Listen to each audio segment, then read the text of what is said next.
Hello students, welcome to our YouTube channel.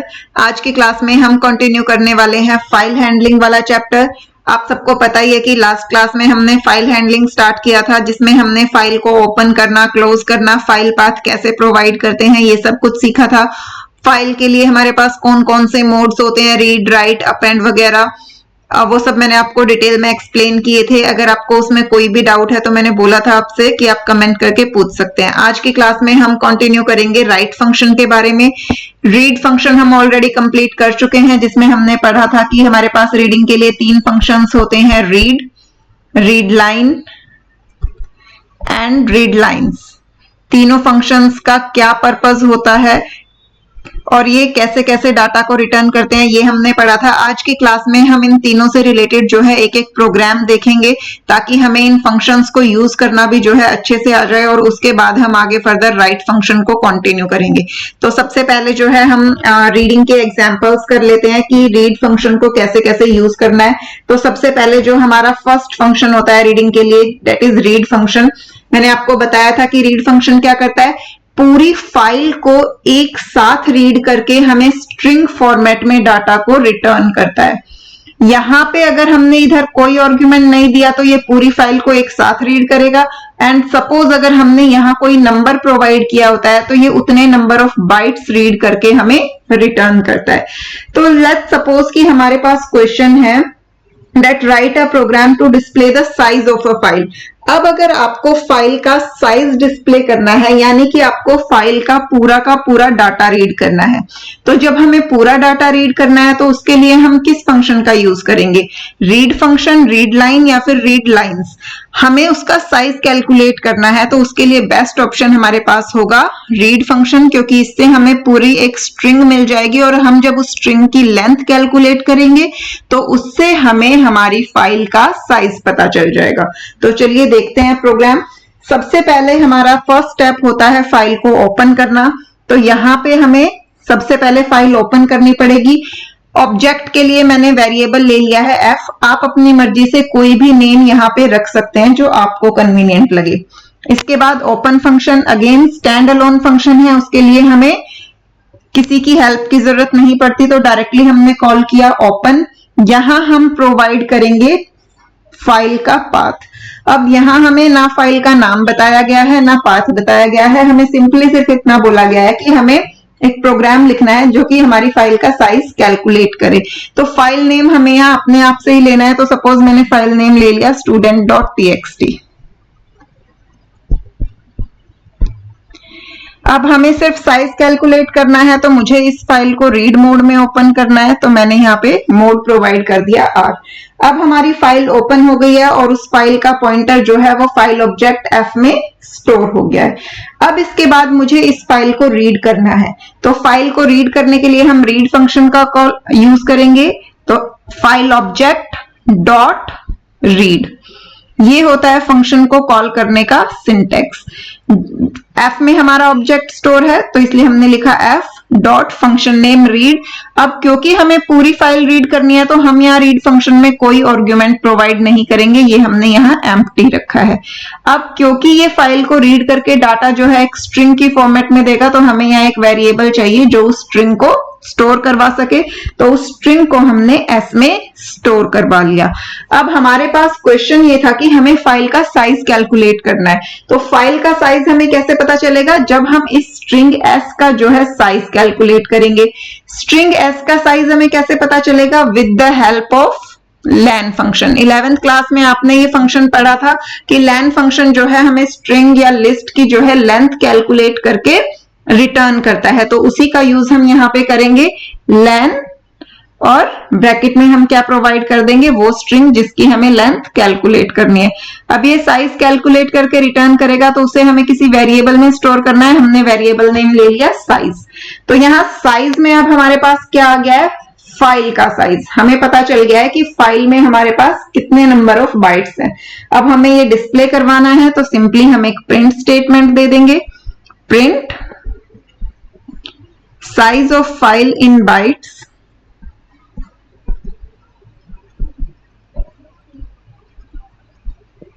is down close और उसके बाद आप अपना वेरिएबल नेम दे देंगे। ठीक है, तो ये हो गया हमारा फाइल का साइज कैलकुलेट करने के लिए प्रोग्राम।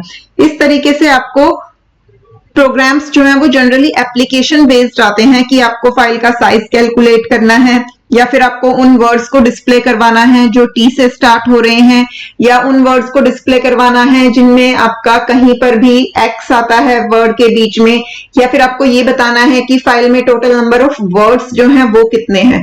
डायरेक्ट क्वेश्चन आपसे कभी नहीं पूछा जाता है, हमेशा क्वेश्चन एप्लीकेशन बेस्ड आता है। तो आपको उसमें 11th क्लास में आपने जितनी प्रोग्रामिंग पढ़ी है, बेसिकली स्ट्रिंग और लिस्ट वाला चैप्टर, यहाँ पे फाइल्स से रिलेटेड प्रोग्राम्स करने के लिए ये जरूरी है कि आपने 11th क्लास में जो स्ट्रिंग और लिस्ट वाले चैप्टर पढ़े थे वो आपको बहुत अच्छे से आते हो, क्योंकि उन्हीं चैप्टर्स की प्रोग्रामिंग को यूज करके आप यहाँ पे फाइल्स वाले प्रोग्राम्स को लिख सकते हैं। क्योंकि फाइल्स में आपका फाइल ओपन कैसे होगी, रीड कैसे होगी, राइट कैसे होगी, क्लोज कैसे होगी, लेकिन उसके बीच में जो फंक्शनिंग ऐड होगी वो स्ट्रिंग और लिस्ट की होगी सारी। तो स्ट्रिंग्स और लिस्ट जो है वो आपको अच्छे से यहाँ पर आने चाहिए।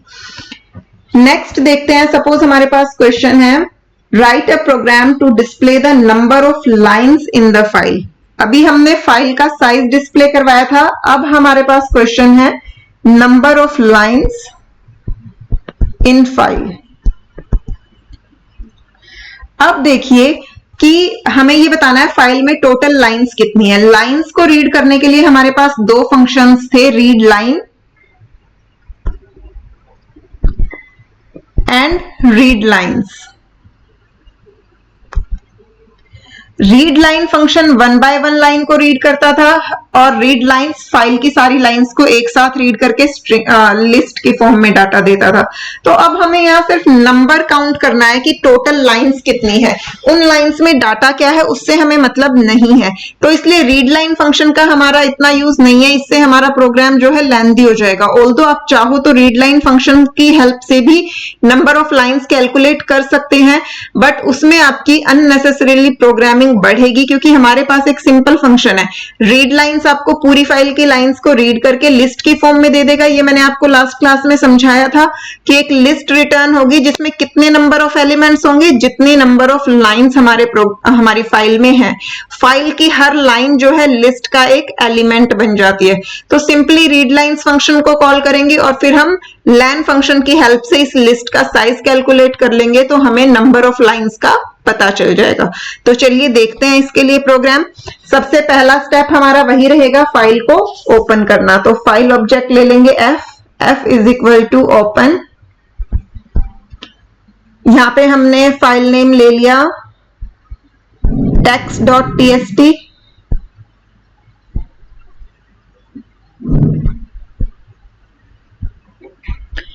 अगेन हमें सिर्फ फाइल को रीड करना है तो हम उसे रीड मोड में ओपन कर लेंगे। अब यहाँ पे ना हमें फाइल नेम दिया हुआ था तो इसलिए हम फाइल नेम जो है कुछ भी यूज कर सकते हैं अपनी मर्जी से। लेकिन अगर क्वेश्चन में आपको एक्सप्लिसिटली ये मेंशन हो कि आपको इस फाइल को रीड करके इसकी नंबर ऑफ लाइंस डिस्प्ले करवानी है, तो जो क्वेश्चन में आपका फाइल नेम दिया होगा आप यहाँ पे वही मेंशन करेंगे। जनरली जब पेपर में क्वेश्चन आता है तो फाइल नेम आपको दिया हुआ होता है, तो आपको हमेशा क्वेश्चन ध्यान से पढ़ना है, उसमें जो फाइल का नाम होगा वही आप यहाँ पर लिखेंगे। इन केस अगर नहीं दिया हुआ तो आप रैंडमली कोई भी नेम यहाँ पर यूज कर सकते हैं। फाइल को ओपन करने के बाद अब हमें इसका डाटा रीड करना है। तो अभी हमने डिसाइड किया था कि हम रीड लाइंस फंक्शन की हेल्प से करेंगे। रीड लाइंस फंक्शन हमें लिस्ट रिटर्न करना है, तो हमने एक वेरिएबल ले लिया l जिसमें हमारी लिस्ट स्टोर होगी। अब हम रीड लाइन फंक्शन कॉल करेंगे। Again file object dot function name that is read lines. अब यहां पे ये फंक्शन क्या करेगा, फाइल की सारी लाइंस को रीड करके एक लिस्ट क्रिएट करके एल में स्टोर करवा देगा। अब जब हम एल का साइज कैलकुलेट करेंगे तो हमें पता चल जाएगा कि इस लिस्ट एल में कितने एलिमेंट्स हैं, और लिस्ट एल में उतने ही एलिमेंट्स हैं जितनी हमारे पास नंबर ऑफ लाइंस हैं, क्योंकि फाइल की हर लाइन जो है वो लिस्ट का एक एलिमेंट बन चुकी है। तो अब हम इसका साइज कैलकुलेट कर लेंगे with the help of len function.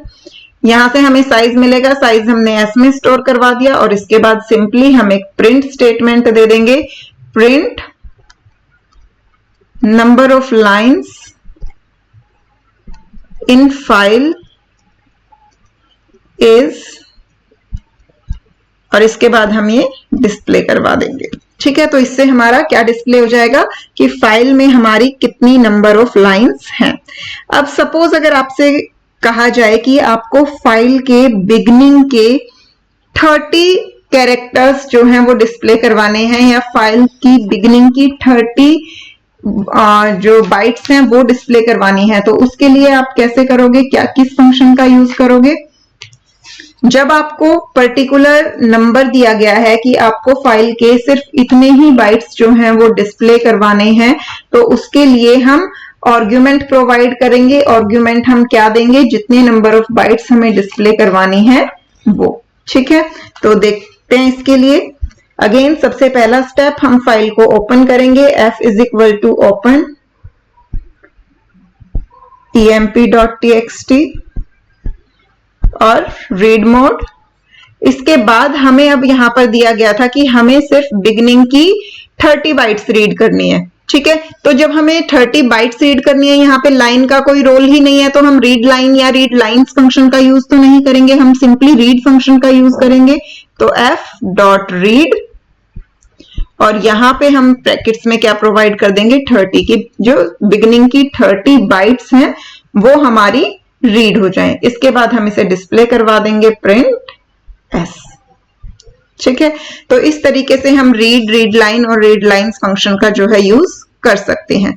अब सपोज आपके पास एक क्वेश्चन है दैट प्रिंट द फाइल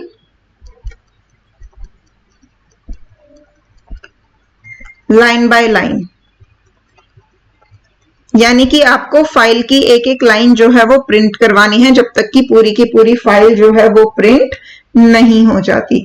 अब इस केस में क्या होगा, यहाँ पे आपके पास एक तो फंक्शन जो आपने पढ़ रखा है रीड लाइन फंक्शन, उसकी हेल्प से आप कर सकते हो इसे, कि रीड लाइन फंक्शन जो है वो एक बार में एक लाइन रीड करता है, तो आप एक लूप चला देंगे कि जब तक आपकी सारी लाइंस जो है वो रीड नहीं हो जाती तब तक की वो रीड करता रहे। ठीक है, लेकिन इसके अलावा भी हमारे पास एक मेथड होता है, तो मैं आपको दोनों मेथड से जो है ये प्रोग्राम करके दिखा देती हूँ। सबसे पहला स्टेप, अगेन आपको फाइल ओपन करनी है।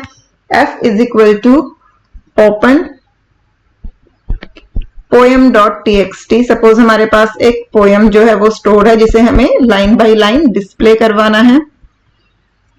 अब इसके बाद हमें क्या करना है, एक एक लाइन रीड करनी है और उसे डिस्प्ले करवाना है। जब हमें एक एक लाइन रीड करनी है, यानी कि हम किस फंक्शन का यूज करने वाले हैं, रीड लाइन फंक्शन का। रीड लाइन फंक्शन जो है वो हमें किस फॉर्मेट में डाटा देता है, स्ट्रिंग फॉर्मेट में डाटा देता है।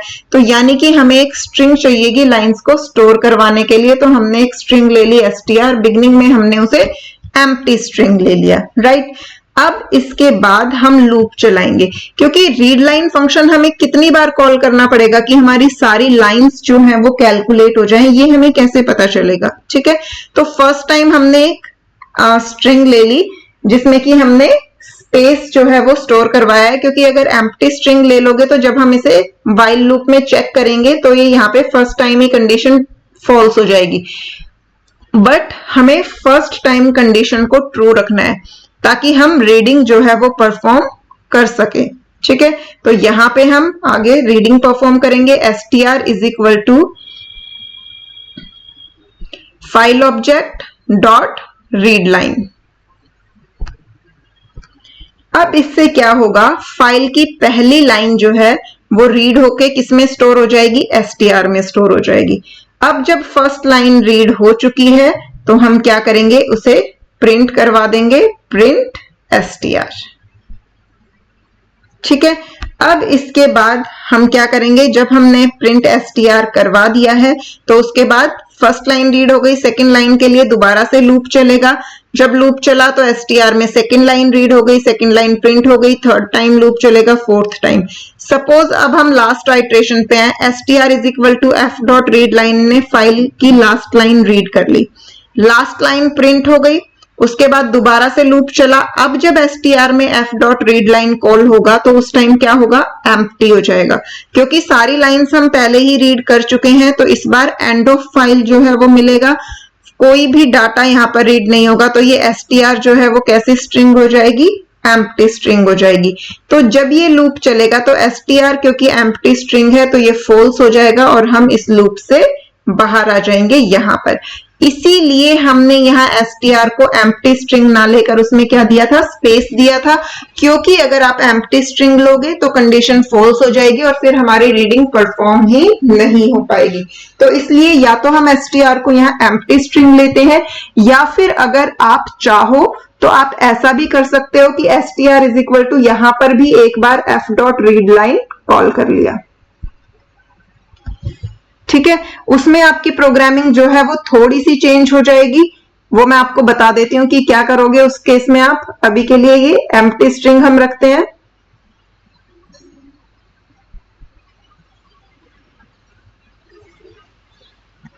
अब यहां पे जब हमारा प्रोग्राम कंप्लीट हो गया है तो हम यहां पे क्या करेंगे, एफ डॉट क्लोज, ताकि फाइल जो है क्लोज हो जाए। इससे पहले जो मैंने आपको दो प्रोग्राम बताए उसमें हमने क्लोज फंक्शन कॉल नहीं किया था, लेकिन जब भी हम कोई भी फाइल से रिलेटेड प्रोग्राम लिखते हैं तो हमें हमेशा क्लोज फंक्शन को कॉल करना चाहिए। अब नेक्स्ट तरीका जो मैंने अभी अभी बताया आपको कि str में हम पहले ही रीड फंक्शन को एक बार कॉल कर लेंगे। f is equal to open poem.txt, read mode में हमने उसे ओपन कर लिया। अब पहले हमने फाइल की जो फर्स्ट लाइन है उसे रीड कर लेंगे। हमने स्ट्रिंग नेम ले लिया s, f dot read line. यहां से फाइल की फर्स्ट लाइन जो है वो रीड हो गई, लेकिन अब आगे फर्दर कितनी बार हमें फाइल को रीड करना है ये हमें नहीं पता, तो हम एक लूप चला लेंगे while s, यानी कि जब तक s में डाटा है तब तक। s क्या स्टोर कर रहा है, फाइल की लाइंस। अब हम क्या करेंगे, प्रिंट करवाएंगे, क्योंकि s में ऑलरेडी हमने एक लाइन जो है वो रीड कर रखी है, तो print s, first line print हो गई। अब हमें s में सेकेंड लाइन चाहिए, f डॉट रीड लाइन। यहां से देखिए, अब इस प्रोग्राम को समझने की कोशिश कीजिए। सबसे पहले फर्स्ट स्टेप आपका जो था वो ये एग्जीक्यूट हुआ। यहां पर फर्स्ट लाइन रीड हुई फाइल की, लूप चला, पहले फर्स्ट लाइन प्रिंट हुई, उसके बाद सेकंड लाइन रीड हुई, लूप चला, एस में सेकंड लाइन एग्जिस्ट कर रही है, सेकंड लाइन प्रिंट हुई, थर्ड लाइन रीड हुई, दोबारा से लूप चला, एस में थर्ड लाइन एग्जिस्ट कर रही है, थर्ड लाइन प्रिंट होगी, फोर्थ लाइन रीड होगी, दोबारा से लूप चलेगा, फाइल में एग्जिस्टिंग लाइन है तो वो प्रिंट हुई, नेक्स्ट लाइन रीड हुई। अब नाउ सपोज कीजिए आपकी पूरी फाइल रीड हो गई, फाइल खत्म हो गई, लास्ट लाइन थी आपकी एस में, वो प्रिंट हुई। उसके बाद जब रीड लाइन फंक्शन कॉल होगा तो क्या आ जाएगा, एंड ऑफ फाइल, यानी कि फाइल जो है वो एंड पे पहुंच चुकी है, अब एम्प्टी है आपकी ये स्ट्रिंग एस। तो जब लूप चलेगा तो जब, क्योंकि स्ट्रिंग एस एम्प्टी है तो कंडीशन फॉल्स हो जाएगी और लूप से बाहर आ जाएंगे, और यहां आने के बाद हम फाइल को क्लोज कर देंगे। और अगर आप देखें तो ये अप्रोच आपकी पहले वाली अप्रोच से ज्यादा बेटर है प्रोग्राम को लिखने की। एक ही प्रोग्राम को करने के कई तरीके होते हैं, जरूरी नहीं है कि कोई एक ही प्रोग्राम जो है, मतलब एक प्रोग्राम जो है वो किसी एक ही तरीके से किया जाए। हर किसी की अपनी थिंकिंग होती है, हर किसी की अपनी अप्रोच होती है किसी भी प्रोग्राम को, किसी भी क्वेश्चन को सॉल्व करने की। तो यहाँ ऐसा कोई हार्ड एंड फास्ट रूल नहीं होता है कि आपको एक प्रोग्राम को इस तरीके से करना है और आप उसे दूसरे तरीके से नहीं कर सकते। अब ये तो था रीड लाइन फंक्शन का यूज करके। अब अगर आपको फाइल को लाइन बाय लाइन रीड करना है without using any reading function, तो वो हम कैसे करेंगे, वो हम करेंगे फॉर लूप की हेल्प से। 11th क्लास में आपने लूपिंग पढ़ी थी, वहां पे आपने पढ़ा था कि फॉर लूप्स की हेल्प से आप स्ट्रिंग का एक एक कैरेक्टर इजीली डिस्प्ले करवा सकते थे। कैसे करवाते थे, आपको अगर याद हो, आप इस तरीके से लिखते थे, for I in S print I. इससे आपका स्ट्रिंग का एक एक कैरेक्टर डिस्प्ले हो जाता था। अगर आपको लिस्ट को लिस्ट के एलिमेंट्स को डिस्प्ले करवाना है तो आप for I in list variable का नेम यहाँ लिख के प्रिंट एल, तो इससे आपकी लिस्ट का एक एक एलिमेंट जो है वो डिस्प्ले हो जाता था। तो सेम उसी तरीके से अब जब हम फाइल्स में डील कर रहे हैं तो यहाँ पे भी हम फॉर लूप का यूज कर सकेंगे। यहाँ पे हम क्या लिखेंगे, फॉर आई इन, यहाँ पे हम मेंशन करेंगे फाइल का ऑब्जेक्ट। लेट्स सपोज हमने अभी तक एफ यूज किया है, तो फॉर आई इन एफ। इससे क्या होगा कि f की जो एक लाइन है वो i में स्टोर हो जाएगी, फिर हम उसे डिस्प्ले करवाएंगे। जब तक फाइल f में लाइंस हैं वो एक एक लाइन को रीड करके डिस्प्ले करवाता जाएगा। तो देख लेते हैं इसका एक program. f is equal to open poem.txt। हमने इसे रीड मोड में ओपन किया। जब हमने फाइल को रीड मोड में ओपन कर लिया है तो अब हम इससे डाटा रीड कर सकते हैं। अब हम फॉर लूप चलाएंगे। फॉर, यहाँ पे आप कोई भी वेरिएबल ले सकते हैं, मैंने ले लिया I. For I in file object, file object है हमारा f। कॉलन लगाएंगे जो कि हमारे ब्लॉक को रिप्रेजेंट करता है, और अब हम यहाँ आई में हमारी 1 बाय 1 लाइन्स आ रही हैं तो हम इसे डिस्प्ले करवा देंगे प्रिंट आई। ठीक है, जब हम लूप से बाहर आएंगे तो हमारी पूरी फाइल रीड हो चुकी होगी, और यहाँ पे हम क्लोज फंक्शन को कॉल कर देंगे f.close। तो इस तरीके से फॉर लूप की हेल्प से भी आप अपनी फाइल की जो लाइंस हैं उन्हें रीड कर सकते हैं। ठीक है, अब यहाँ पे आपके पास एक एक्सरसाइज मैं आपको प्रोवाइड कर रही हूं। आपको ट्राई करना है खुद से कि आपको ये बताना है कि फाइल में नंबर ऑफ वर्ड्स कितने हैं। Number of words in file. आपको खुद से ये प्रोग्राम लिख के जो है वो ट्राई करना है। अगर आपको समझ आता है वेल एंड गुड, अदरवाइज आप मुझे कमेंट्स में जरूर बताइए। मैं नेक्स्ट क्लास में आपको ये प्रोग्राम जो है वो सॉल्व करवा दूंगी। ठीक है, तो चलिए देखते हैं इससे आगे। अब हमारा रीडिंग के जो है हमने इनफ एग्जांपल्स कर लिए हैं। अब हम देखते हैं राइट फंक्शन की फाइल में डाटा राइट करने के लिए हमारे पास कौन कौन से फंक्शंस जो हैं होते हैं। फाइल में डाटा फाइल में डाटा को राइट करने के लिए हमारे पास दो फंक्शंस होते हैं, right function and right line function.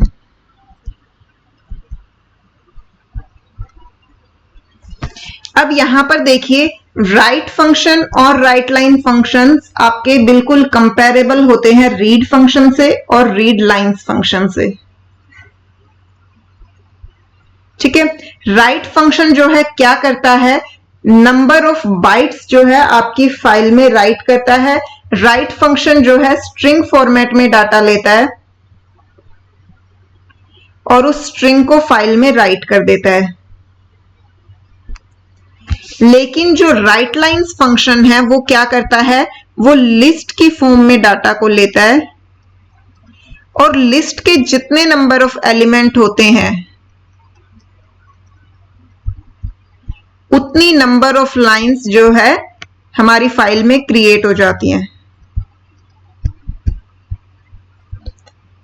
अगर हमारे पास सिंपली एक स्ट्रिंग है, हमें उसे फाइल में राइट करना है तो हम राइट फंक्शन का यूज करते हैं। लेकिन अगर हमारे पास फाइल का सारा डाटा है, यानी कि हमारी फाइल में सपोज 10 लाइन है, वो 10 की 10 लाइन हमारे पास कहीं पे स्टोर्ड है, हमें उन्हें फाइल में राइट करना है और वो भी अलग अलग लाइन की फॉर्म में अगर हम चाहते हैं कि वो डिस्प्ले हो जाए, तो उस केस में हम किस फंक्शन का यूज करेंगे, राइट लाइन्स फंक्शन का। क्योंकि हम एक लिस्ट क्रिएट करेंगे जिस लिस्ट के एलिमेंट्स बना देंगे हम, तो लिस्ट का हर एलिमेंट जो है वो हमारी फाइल की क्या बन जाएगा, एक अलग लाइन हो जाएगी। तो इस तरीके से राइट फंक्शन की हेल्प से हम स्ट्रिंग डाटा को राइट करवाते हैं और राइट लाइन्स फंक्शन की हेल्प से हम लिस्ट को राइट करवाते हैं। यहाँ पे इन फंक्शंस को कॉल करने का सिंटेक्स क्या होता है, अगेन सबसे पहले हम प्रोवाइड करेंगे फाइल ऑब्जेक्ट डॉट, उसके बाद हम लिखेंगे फंक्शन नेम। अब जब हम फंक्शन नेम लिखेंगे तो क्योंकि हम राइट फंक्शन कॉल कर रहे हैं, तो जब राइट कर रहे हैं तो हमें ये भी बताना पड़ेगा कि हमें फाइल में क्या राइट करना है। तो हम यहाँ पे वो स्ट्रिंग प्रोवाइड करेंगे जिसे हमें फाइल में लिखना है।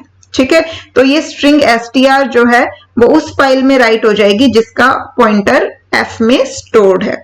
सिमिलरली अगर आपको राइट लाइन्स फंक्शन को कॉल करना है तो file object dot function name that is right lines, और यहां हम एज अ आर्गुमेंट क्या प्रोवाइड करेंगे, लिस्ट प्रोवाइड करेंगे जिस लिस्ट को हमें हमारी फाइल में राइट करना है।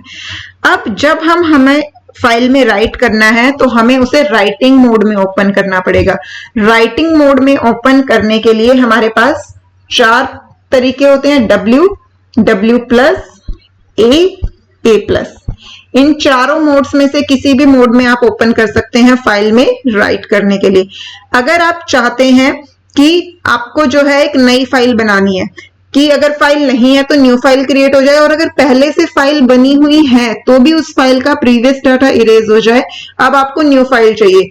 सपोज सेशन की बिगनिंग में आप 9th क्लास के लिए कोई फाइल बना रहे हैं, तो अगर 9th क्लास की फाइल पहले से क्रिएटेड नहीं है, उसके स्टूडेंट्स की लिस्ट पहले से क्रिएटेड नहीं है, तो सिंपली न्यू फाइल क्रिएट हो जाए। बट अगर कोई प्रीवियसली एग्जिस्टिंग है, तो भी अब 9th क्लास में स्टूडेंट्स चेंज हो चुके हैं, तो आपको प्रीवियस डाटा नहीं चाहिए, आप चाहते हैं कि वो डाटा इरेज होके आपके साथ एम्प्टी फाइल आ जाए, तो आप उसमें राइट मोड का यूज करेंगे, इधर W और W+। लेकिन अगर आप चाहते हैं कि आपका प्रीवियस डाटा भी आपकी फाइल में रिटेन रहे, यानी कि एक बार बिगनिंग में न्यू फाइल क्रिएट होगी, बट उसके बाद मिड सेशन अगर आप कभी भी फाइल को ओपन कर रहे हैं, लाइक सेशन के बीच में किसी स्टूडेंट का एडमिशन हुआ है, उसका नेम आपको लिस्ट में ऐड करना है, तो उस टाइम जब आप फाइल को ओपन करेंगे राइट मोड में, तब आप ये थोड़ी चाहेंगे कि आपके प्रीवियस स्टूडेंट्स के नाम जो है वो इरेज हो जाए, आपकी प्रीवियस लिस्ट भी जो है रहनी चाहिए, और उसी में आप इस न्यू स्टूडेंट का नेम जो है ऐड ऑन करना चाहते हैं, तो उस केस में हम फाइल को अपेंड मोड में ओपन करेंगे, इधर A और A+। W और W+ में क्या डिफरेंस है, या फिर A और A+ में क्या डिफरेंस है, ये हम ऑलरेडी लास्ट क्लास में डिटेल में एक्सप्लेन कर चुके हैं, तो अगर आपको ये चीज क्लियर नहीं है, तो आप एक बार प्रीवियस क्लास जो है वो विजिट कर सकते हैं। ठीक है, अब देखते हैं कि इसमें हम फंक्शंस को कैसे यूज करते हैं। सपोज आपको एक जो मैंने अभी अभी एग्जांपल दिया, आपको 9th क्लास के स्टूडेंट्स की एक लिस्ट जो है वो क्रिएट करनी है, तो और उसमें आपको स्टूडेंट्स के नेम एंटर करने हैं। ठीक है, तो उसके लिए आपको प्रोग्राम लिखना है, तो हम कैसे लिखेंगे, सबसे पहले फाइल का ऑब्जेक्ट क्रिएट करेंगे, फाइल को ओपन करेंगे, ओपन। अब यहाँ पे हम फाइल का नेम दे देंगे, सपोज हमने स्टूडेंट लिस्ट नाम की फाइल ओपन करी है, और इसे हमने किस मोड में ओपन किया, रीड मोड में। ठीक है, अब हमें इसमें स्टूडेंट्स के नेम जो है वो राइट करवाने हैं, तो यहाँ पे हमें पहले पता होना चाहिए कि हमें कितने स्टूडेंट्स के नाम जो है वो एंटर करवाने हैं। तो या तो आप खुद से रैंडमली ले सकते हो, या फिर आप यूजर से पूछ सकते हो कि फाइल में कितने स्टूडेंट्स एंटर आपको करवाने हैं। तो हम सपोज यूजर से ही पूछ लेते हैं, n = int input enter number of students।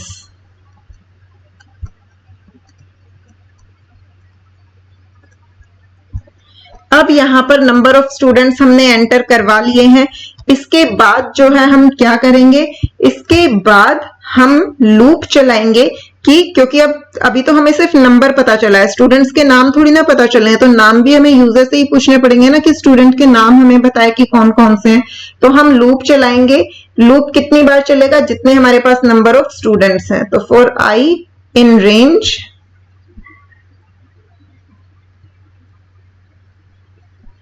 n। ठीक है, अब जितने नंबर ऑफ स्टूडेंट है, सपोज यहाँ पे n में यूजर ने 10 एंटर करवाया, तो ये लूप जो है वो 10 टाइम्स चलेगा। तो अब हम 10 टाइम्स क्या एक्शन हमें परफॉर्म करना है, पहले यूजर से हमें नेम पूछना है, name = input enter name of the student,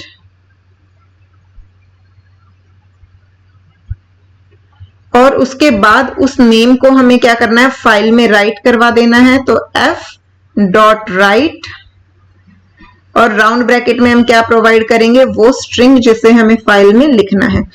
10 times ये लूप चलेगा, 10 स्टूडेंट्स के नेम एंटर होंगे और वो फाइल में राइट हो जाएंगे, और उसके बाद हम क्या कॉल कर देंगे, f.close। अब यहां पे इसमें जो एक ध्यान देने वाली बात है वो ये कि राइट फंक्शन अपने आप से डाटा में कुछ भी एड ऑन नहीं करता है। अब यहाँ पे जब आपने यूजर से नेम इनपुट लिया तो सिर्फ नेम एंटर हुआ और हमने उसे फाइल में राइट कर दिया। तो यहाँ पे जो आपकी फाइल बनेगी, वो फाइल जो है वो कैसी बनेगी, उसमें आपके नेम्स इस तरीके से आएंगे। सपोज फर्स्ट नेम था अमन, सेकंड नेम है करण, थर्ड नेम है रीना, फोर्थ नेम है कंचन। इस तरीके से ये पूरे एक लाइन में जो है आपके ऐड ऑन होते चले जाएंगे, ना कोई स्पेस आएगा, ना ही कोई न्यू लाइन कैरेक्टर आएगा, क्योंकि जब यूजर से इनपुट लिया ना तो हमने तब कोई स्पेस और न्यू लाइन कैरेक्टर ऐड किया, और ना ही राइट फंक्शन के अंदर। राइट फंक्शन जो हमने आर्गुमेंट दिया है सिर्फ उतना ही पार्ट आपका फाइल में जाके राइट करता है, अपने आप से कुछ ऐड ऑन नहीं करता।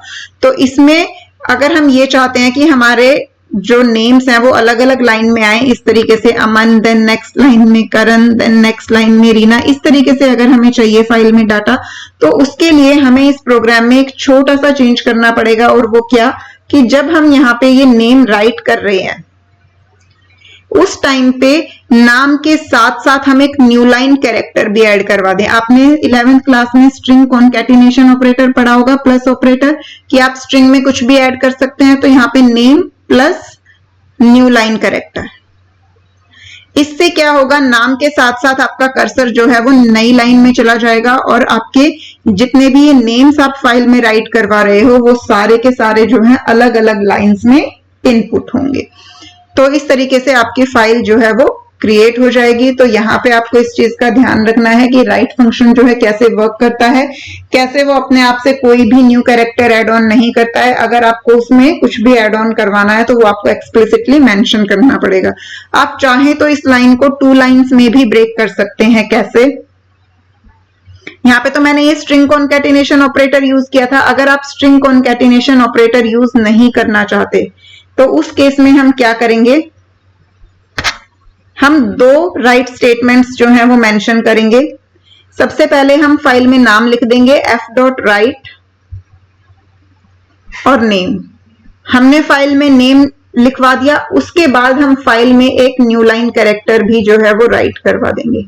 तो जिन स्टूडेंट्स को स्ट्रिंग कॉन्कैटिनेशन ना आती हो या वो पॉइंट कंफ्यूजिंग लग रहा हो तो वो इस तरीके से 2 राइट स्टेटमेंट्स कॉल कर सकते हैं। पहले नेम राइट करवा दिया और उसके बाद न्यू लाइन कैरेक्टर जो है वो हमने फाइल में राइट करवा दिया और लूप से बाहर आने के बाद हम क्या करेंगे, फाइल को क्लोज कर देंगे।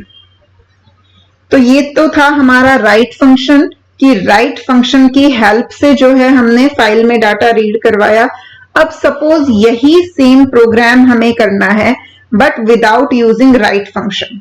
ठीक है, अगर आपके पास क्वेश्चन है create a file with some student name separated by new line character without using write function, तो उस केस में हम जो है क्या करेंगे। ठीक है, यहां पर हमें ये चीज ध्यान में रखनी है कि इस बार हमें राइट फंक्शन का यूज नहीं करना है। तो जब हमें राइट फंक्शन का यूज नहीं करना है तो हम किसका यूज करेंगे, राइट लाइन्स फंक्शन का, क्योंकि हमारे पास फाइल में डाटा को राइट करने के सिर्फ 2 ही मेथड हैं, एक राइट और एक राइट लाइन्स।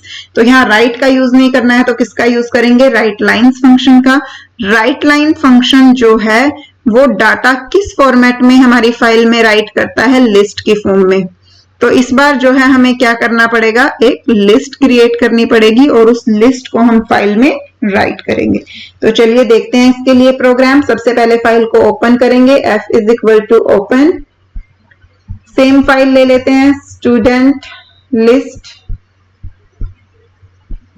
.txt। अगेन हम इसे राइट मोड में ओपन करेंगे। अब इसके बाद पहले हम यूजर से क्या कर लेंगे, नंबर ऑफ स्टूडेंट्स जो है वो पूछ लेंगे। int input enter number of students।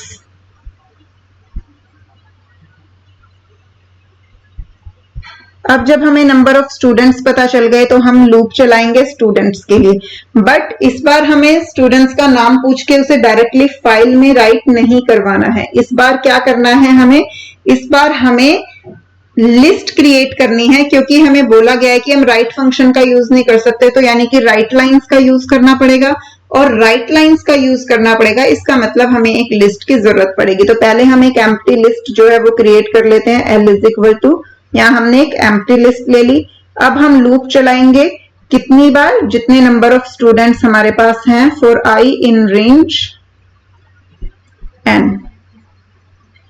अब हम स्टूडेंट्स के नेम एंटर करवाएंगे। Name = input enter the name of the student.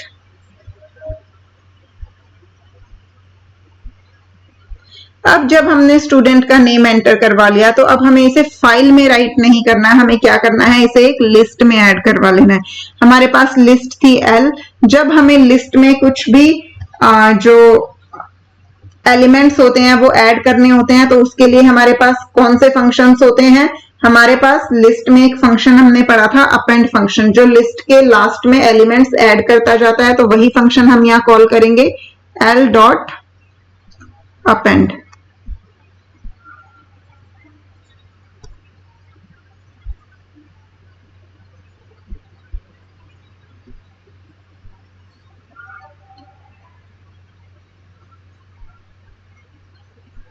l dot append function का हम कॉल करेंगे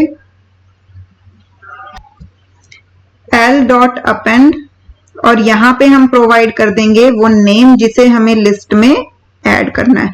तो अब ये जो हमारा नेम है ये हमारी लिस्ट का एलिमेंट जो है बनता जाएगा, एक एक नेम जो है वो लिस्ट में ऐड होता जाएगा। जब ये लूप पूरे कंप्लीट हो जाएगा, सपोज n में अगर वैल्यू 10 थी तो ये लूप 10 टाइम चलेगा, और जब ये लूप 10 टाइम कंप्लीट हो जाएगा तो ये जो लिस्ट L है इसमें हमारे पास कितने एलिमेंट्स होंगे, 10 एलिमेंट्स, और वो क्या होंगे, स्टूडेंट्स के नेम होंगे। जब हम इस लूप से बाहर आएंगे तो हम इसे फाइल में राइट कर देंगे f.writeLines, और यहां पे हम क्या प्रोवाइड कर देंगे, लिस्ट जिसमें हमने नेम्स को स्टोर किया है, और उसके बाद हम फाइल को क्लोज कर देंगे। तो इससे हम लिस्ट, इस तरीके से हम लिस्ट को जो है फाइल में राइट कर सकते हैं। अब एक चीज ध्यान देना कि यहां पर भी वही सेम चीज होगी कि जब आपने सिर्फ नेम जो है वो राइट करवाया है तो वो डाटा आपका फाइल में सिंगल लाइन में ऐड होता चला जाएगा। अगर यहाँ पे भी आपको अलग अलग लाइंस में डाटा चाहिए तो वो आपको क्या करके +n करके राइट जो है वो करवाना पड़ेगा, जिससे आपका डाटा जो है हर बार न्यू लाइन में स्टोर होता चला जाए। तो आई होप कि ये प्रोग्राम जो है वो आपको समझ आया होगा। राइट फंक्शन कैसे यूज करते हैं, राइट लाइन फंक्शन कैसे यूज करते हैं, दोनों में डिफरेंस क्या होता है, किस तरीके से उन्हें कॉल करते हैं, ये सारी चीजें हमने आज की क्लास में पढ़ ली हैं। अब नेक्स्ट क्लास में जो है हम इसी से रिलेटेड एक दो प्रोग्राम्स और देखेंगे, साथ ही साथ हम फ्लश फंक्शन का यूज पढ़ेंगे कि फ्लश फंक्शन जो है क्या होता है, उसकी क्या इंपॉर्टेंस है, उसे कैसे यूज करते हैं। उसके बाद जो है हम बाइनरी फाइल्स पे आ जाएंगे, टेक्स्ट फाइल वाला पार्ट जो है वो हमारा कंप्लीट हो जाएगा। तो आई होप कि आज की क्लास के लिए इतना ही काफी है। मिलते हैं नेक्स्ट क्लास में। अगर आज की क्लास में आपको कुछ भी ऐसा पॉइंट हो जो समझ ना आया हो तो वो आप मुझसे कमेंट करके जरूर पूछें। मैं अपनी तरफ से पूरी कोशिश करूंगी कि आपके सारे डाउट्स जो हैं वो क्लियर हो जाएं। मिलते हैं नेक्स्ट क्लास में।